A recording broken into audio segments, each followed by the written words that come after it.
그 다음에 경기도는 100%가 넘었습니다. 102%인데 그래서 평균으로 따지면 98%입니다. 그래서 지금까지 수치로 말씀을 드렸는데요. 제가 여기서 말씀드리고 싶은 부분은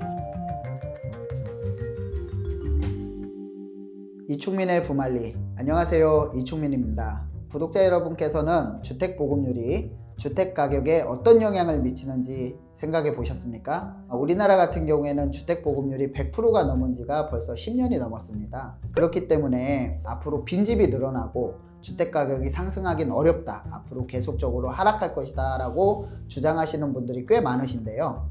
이번 시간에는 그래서 주택보급률이 어떤 것인가를 좀 살펴보고요, 주택보급률이 주택가격과 어떤 영향이 있고 어떤 관계가 있는지 살펴보는 시간을 갖도록 하겠습니다. 먼저 주택보급률에 대해서 살펴볼 건데요. 주택보급률은 학문적으로 일반 가구 수분의 주택수, 거기에 100을 곱한 값을 말하는 건데요. 누구나 거주하고 싶어하는 아파트, 다세대 주택, 연립주택, 그리고 고시원, 기숙사, 모든 여러 형태의 농어촌 주택도 주택수에 포함이 됩니다. 이런 여러 형태의 주거 형태를 모두 주택수에 포함되는 게 주택보급률이라고 생각하시면 될 것 같습니다. 그래서 주택보급률을 좀 살펴보면요, 2022년도에 전국의 주택보급률은 102.1%입니다. 그런데 이제 수도권만 좀 살펴보면은 96.73%고요. 서울 같은 경우에 한정돼서 살펴보면은 93.7%라고 볼 수 있습니다. 100%가 안 된다라고 볼 수 있죠. 그런데 여기서 더 중요한 것이 있습니다.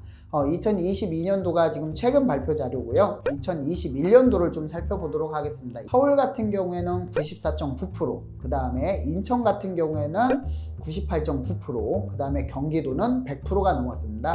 102%인데 그래서 평균으로 따지면 98%입니다. 그래서 지금까지 수치로 말씀을 드렸는데요. 제가 여기서 말씀드리고 싶은 부분은 2021년보다 22년에 주택보급률이 훨씬 더 줄어드는 수치를 볼 수 있습니다. 많은 분들께서 전국의 주택보급률이 100%가 넘었고 0.7명의 초저출산 시대에 들어서 우리나라 주택의 시장이 일본처럼 붕괴할 것이다, 아니면은 잃어버린 30년 일본처럼 앞으로 가격 상승이 어려울 것이다, 이렇게 예측들을 많이 하시는데요. 통계의 오류가 좀 있다라고 말씀을 드리고 싶습니다. 이 통계의 오류는 우리나라 같은 경우에 물론 70년 100년 뒤에는 전체 우리나라 인구가 3,500만 명으로 줄어든다, 이렇게 발표도 있는데 서울 수도권에 2,500만 명이 지금은 살고 있지만 당연히 무너질 수밖에 없습니다. 그때 되면은 주택가격이 당연히 하락을 하겠죠. 하지만 지금 같은 경우 놓치고 있는 부분이 있습니다. 그래서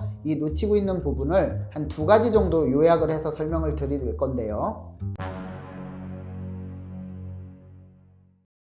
첫째는 질적인 주택입니다. 자, 우리가 지금 수치로만 말씀드리면 100%가 넘었고요. 자, 그렇게 된다라고 하면은 굉장히 많은 주택수가 우리나라에서 한 가구당 한 주택을 보유해야 정상인데, 자, 이렇게 따지면 제가 아까 위에서 말씀드렸듯이 지금 이 주택보급률 같은 경우에는 빈집이나 농어촌 주택이나 고시원도 다 포함된다라고 볼 수 있습니다. 우리가 주거 형태를 전부 다 포함된다라고 할 수 있는데요. 서울 같은 경우에는 60% 이상 아파트를 형태를 띠고 있는데요. 아파트 같은 경우에는 30년 연한이 넘은 것들이 아파트 10채 중에 3채는 30년이 넘어서 굉장히 노후화됐다, 이렇게 볼 수 있고요. 또 우리나라 같은 경우, 서울 같은 경우에는 재개발 후보지라든가 재개발 가능성이 있는 지역들은 보수도 못하고 굉장히 열악한 주거 형태에서 거주를 합니다. 그런 주택도 주택수에 포함이 되기 때문에 서울에서는 양적인 주택 굉장히 부족하지만 질적인 주택은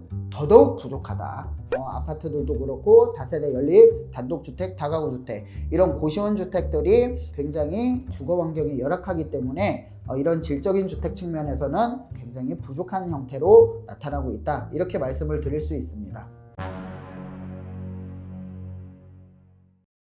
그리고 두 번째를 말씀드릴 건데요. 두 번째는 우리가 놓치고 있는 부분이 가구수의 증가입니다. 아까 말씀드렸듯이 21년보다 22년이 오히려 주택보급률이 낮아졌습니다.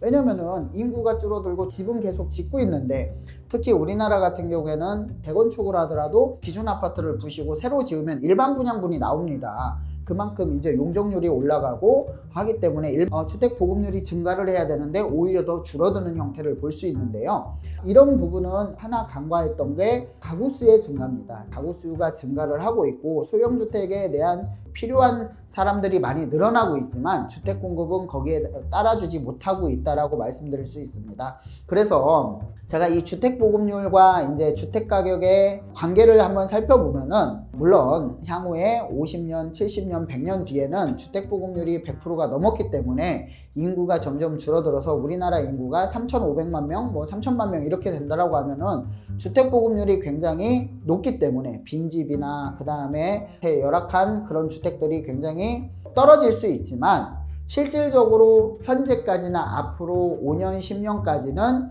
질적인 주택이 굉장히 부족하고 누구나 살고 싶어하는 주택이 부족하고 그리고 가구 수가 계속적으로 1, 2인 가구가 증가하고 있기 때문에 가격에 큰 영향을 미치지 않을 것이다. 오히려 주택 보급률이 높다라고 해서 주택의 공급을 만약에 부정적으로 본다라고 하면은 오히려 그런 부분 때문에 더욱더 주택 보급률로 인해서 부작용이 주택 가격에 상승할 수 있는 역할을 견인할 수 있다. 정리를 해볼 수 있겠습니다. 자, 그래서 지금까지 주택 보급률과 주택 가격이 어떤 관계를 미치는지 한번 간단하게 살펴봤는데요. 전국적으로 이렇게 살펴보면 100%가 넘었지만 이 부분을 너무 포괄적으로 보지 마시고 내가 원하는 지역, 내가 거주하고 싶어하는 지역, 내가 투자하고 싶어하는 지역의 주택 보급률과 1, 2인 가구의 증가 이런 부분들을 좀 살펴본다라고 하면은 실질적으로 주택 보급률이 많아서 100%가 넘어서 주택 가격이 하락할 것이다라는 이렇게 학문적으로 말씀드릴 수 있는 이런 부분은 실무에서는 맞지 않다라는 것을 느끼실 수 있을 겁니다. 자, 이런 부분들을 좀 참고하셔가지고 선택하시는데 조금 유익한 정보가 되셨으면 좋겠습니다. 감사합니다.